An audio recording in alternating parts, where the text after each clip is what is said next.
Welcome to the NBAV podcast.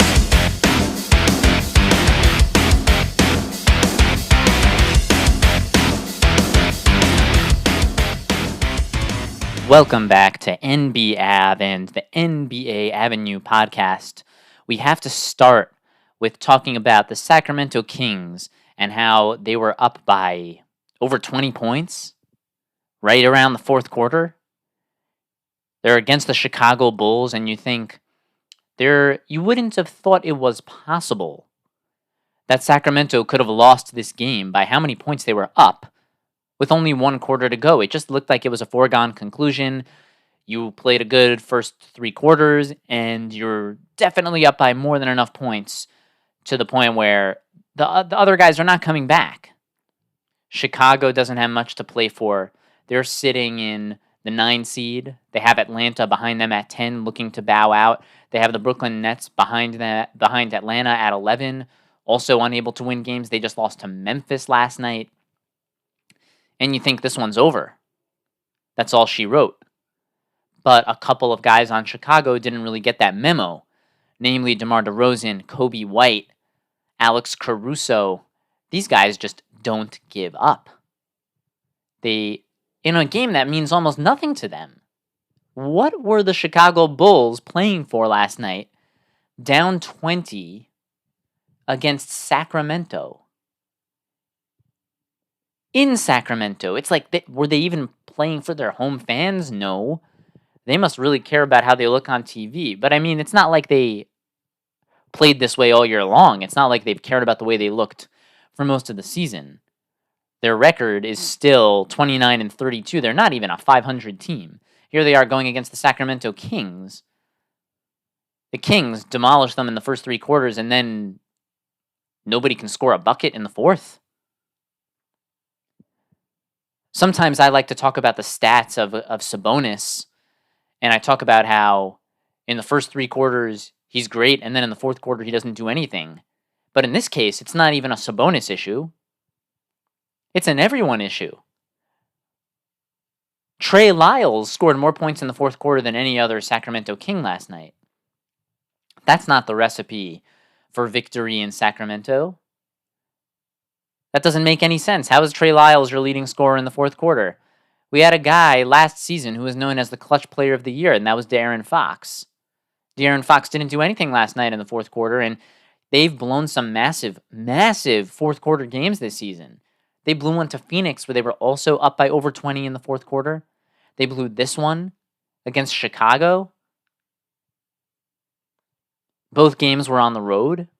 Oh, I'm sorry. The Phoenix Suns game was on the road in Phoenix, but this game was at home. Like we already mentioned.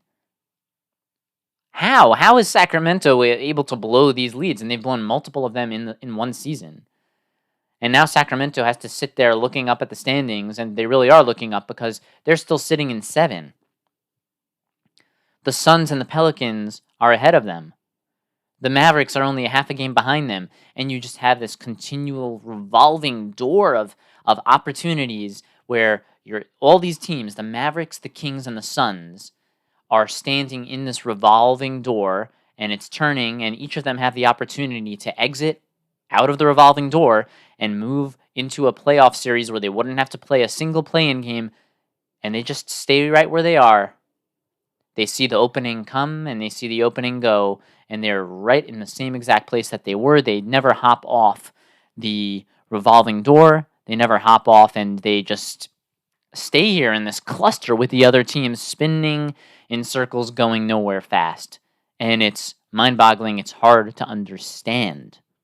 What is wrong with the Sacramento Kings team? I always think that the Kings look like their best when they are their best selves when they're quickly running up and down the court. There are a lot of teams like that, right? If you're able to run in transition, you get a lot of easy buckets. That's the best version of several teams. The Pacers do that a lot. Some teams like to go for outlet passes like the Mavericks and the Nuggets, but that's not per se they're not a run and gun team. They're also half-court teams. But you have a team like Sacramento. You have a team like Indiana. And they are these long athletic teams, and they just want to run up and down the court. And that's where they're their best. In the half court, their best strength is side to side, cutting, back cuts. Herter, Keegan Murray, Harrison Barnes, De'Aaron Fox, Sabonis being the passer in the middle, trying to find these guys on the back cut, side to side cutting. Their quickness, their youth. That's where the Kings are at their best. And that's where I think, I don't know if I love the fit of Sabonis on this team, although he puts up great statistics. He doesn't really play that way. They could really use a guy who's bigger, a guy who's more athletic, a guy who's jumpier, springier in the middle over there to complement the other pieces that they have. Sabonis is more of a undersized center. He's sturdy, but he's a little undersized. He doesn't jump out the building. He uses finesse. Occasionally, he can put down a good power slam with his left hand. But I love how Monk plays. I love how De'Aaron Fox plays when he's playing well. They got to figure out the chemistry here. What's going on? A year ago, these guys had twice the record they have today. What was the Sacramento Kings' record in the previous season? Let's pull that up for a second. Their record the previous year in the 2022-2023 season was 48-34. No, I'm sorry. 48-34 is Mike Brown's record. I'm sitting here on Basketball Reference right now, trying to see what their overall record is as a team, and I am just looking in the wrong spot. What am I doing over here? 48-34. No, that was correct. 48-34. I'm sorry. I was looking in the right place all along. 48-34. And now this season, they are sitting at 34-26. So it's unlikely that they're going to get back to the high water mark that they were at the previous season. Currently, the Kings are sitting in 7th, and I don't think it's possible for them to move up further than 5th. Last season, they were 3rd. So what happened? They had a good run in the postseason. They really gave it their all. They nearly beat Golden State. What's going on with this team? Why can't they get their act together? And I know I usually hate on Sabonis, but you got to start at the top of the pyramid here. De'Aaron Fox. You've been a different player this season. There are times where you still show the player that we saw last year, the clutch player of the year, and then there's a lot of games where you're just not doing what we've expected from you. What we've come to expect based on the way you've played. And even in the playoff series against Golden State that De'Aaron Fox didn't end up winning, he was great in all those games. And he had injuries, he had a hand problem, and he just was relentless. He and Monk were unbelievable. And Monk is still playing unbelievably. He's going to be the 6th man of the year, and it's not even close. And they're going to have to re-sign him, and they're going to have to get rid of some other guys to make room for him because he's going to demand a lot of money.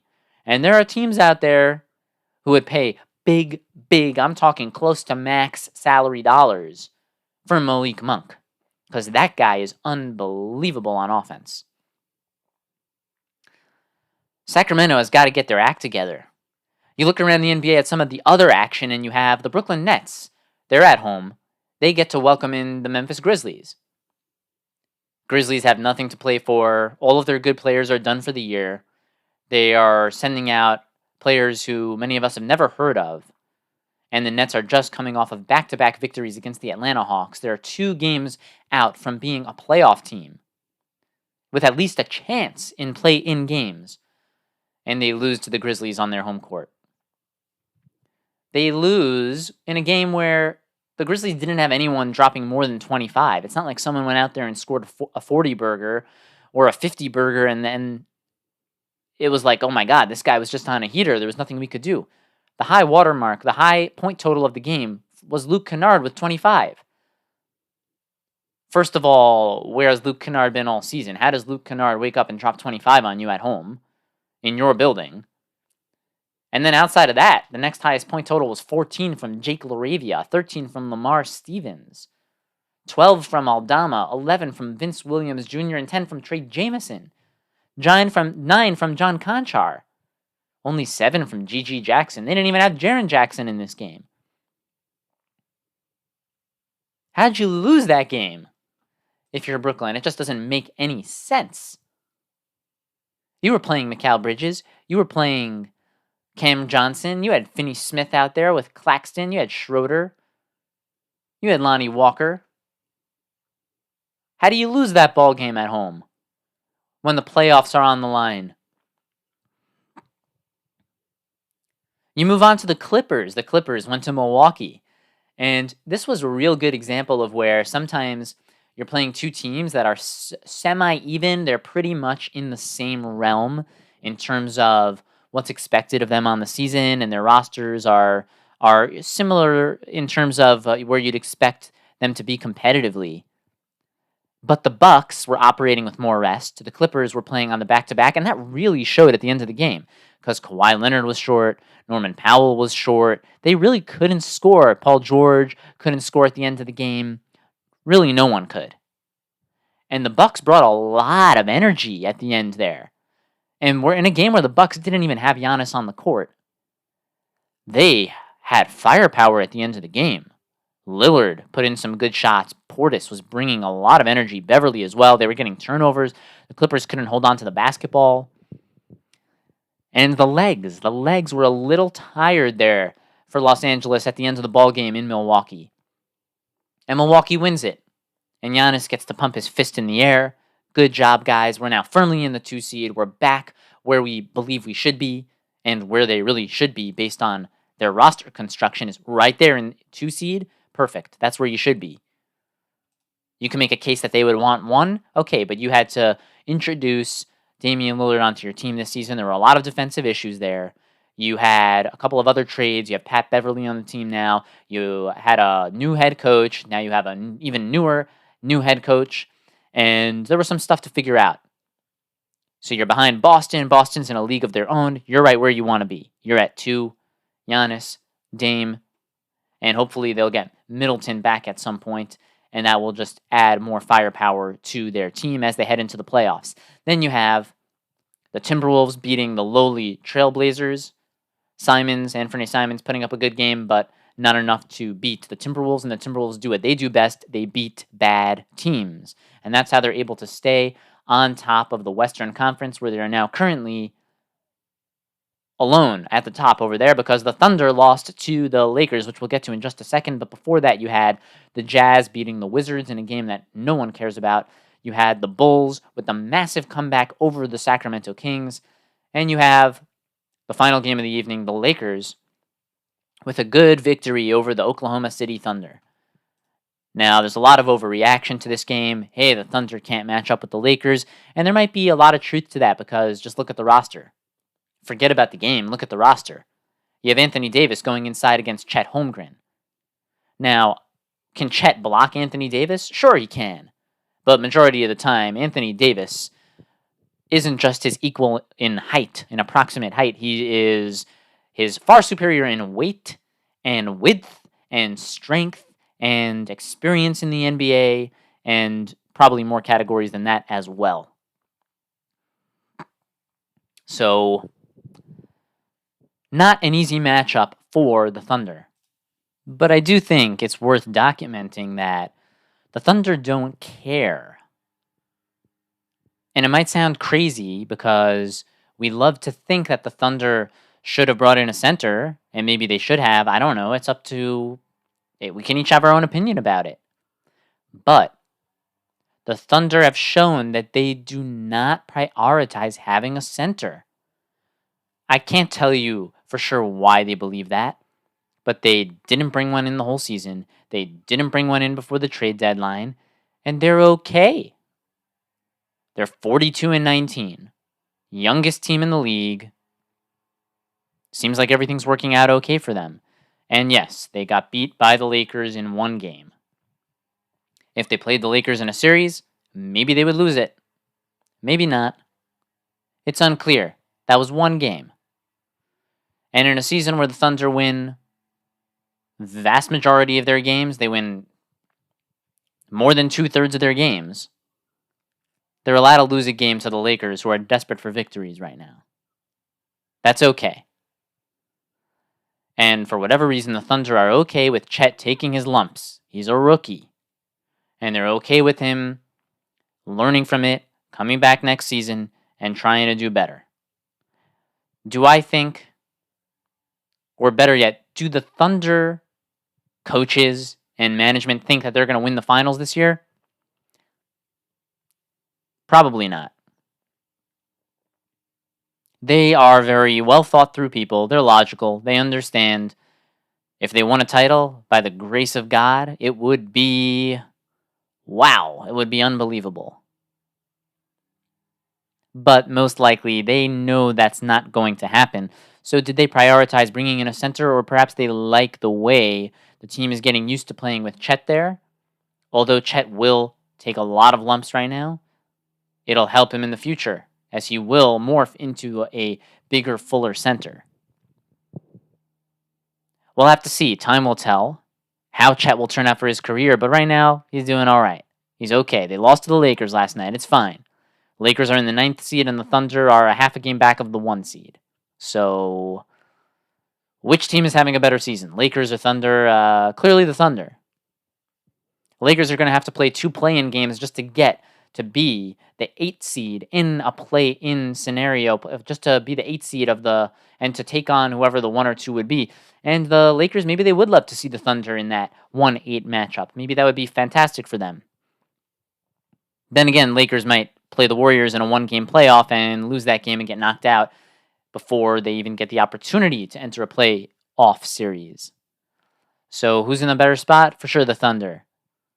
Lakers could get in. Lakers could end up playing different teams and never play the Thunder anyway. So it's hard to say. It's hard to know. Matchups do make fights, right? Styles make fights. So yeah, maybe the Thunder aren't the best style to beat the Lakers, and there may be other teams like that. I know that Lakers fans think that they'll demolish the Phoenix Suns in a playoff series. Okay, maybe.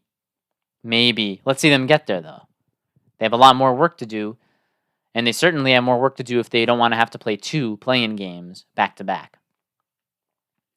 In terms of what else we have going on in the league, let's just take a quick look at the standings. Nothing really shifted around much in the West. You still have, the Lakers took back the 9 seed from the Warriors. The Warriors are now in 10, a half a game back of the Lakers. They're going back and forth between the 9 and 10 seeds. The Mavericks are still in 8. The Kings are still in 7. Suns in 6. Pelicans in 5. And the Timberwolves took back the 1 spot from the Thunder at the top. And the Denver Nuggets are coming on strong with their 6 victories in a row, trying to also nab that top spot. They are also a half a game back of the Timberwolves for that 1 seed. So the Thunder and Nuggets are tied. And then in the Eastern Conference, the Nets failed to take advantage of their opportunity last night against Memphis, and they're still in 11 on the outside looking in. The Hawks are trying to get out of the play-in, but they can't seem to do that because the Nets can't get out of their own way, so they're still at 10. Bulls 9. The Pacers losing 2 in a row. They're in 8. The Heat in 7. Magic in 6. The Sixers managed to win 2 in a row somehow. They're at 5. The Knicks got a victory. They're at 4. Cavs at 3. Bucks now firmly in the 2 seed, and the Celtics obviously ahead of the pack at 1. For the games that we have coming up tonight, on the docket we have the Magic. They're going to beat the Charlotte Hornets in Charlotte because that's what the Magic do. They've shown it all season long. They're going to come to play. They're going to bring the energy, the intensity, and they're going to win the ball game. Then you have the Pelicans against the Raptors. And let's see, the Pelicans have mostly taken advantage of advantageous matchups throughout the season. They can do that again tonight. They can do that again and stay in the 5 seed and stay out of the horrible pitfall, the quicksand that the Phoenix Suns, Sacramento Kings, and the Phoenix Suns, the Sacramento Kings, and who is our third team of silliness, the Dallas Mavericks over there. The Pelicans can stay above that. Just got to beat the Raptors tonight. The Hawks are going to go to MSG, where they're not going to be playing with Trae Young, and the Knicks are going to trounce them. So the Knicks are going to get a freebie victory tonight. The Nets against the 76ers, I will give this advantage to the Sixers because the Sixers with Maxey, they're going to come out playing their hardest, and the Nets, It's just hard to say what they're going to do, losing to the Grizzlies last night at home, and they'll probably lose to the Sixers at home tonight as well. Then you have the Pistons going against the Miami Heat. Miami Heat should be able to get the victory tonight pretty easily. You have the Celtics going against the Cavaliers. Celtics on the road in Cleveland, but Cleveland's playing their worst basketball of the season right now. The only thing that's stopping the Cleveland Cavaliers from being on an extended losing streak was when Max Strus hit that buzzer beater. So in the last several games, you had the buzzer beater game. You had really, if you go back to for the last 7 games for Cleveland, they're 2-5. One of those games was the buzzer beater, and the other one was a victory against the Wizards. So they beat the Wizards, and that was their only real victory in the last 7. They also got a victory when they hit the buzzer beater, but really crazy circumstances, a miracle of a win. And then they also lost to the Magic, the Sixers, the Bulls, and the Pistons, and the Knicks.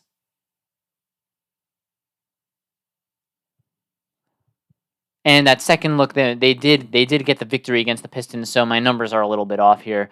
But as a total, so they're not 2-5, they're 3-5 in their last 8.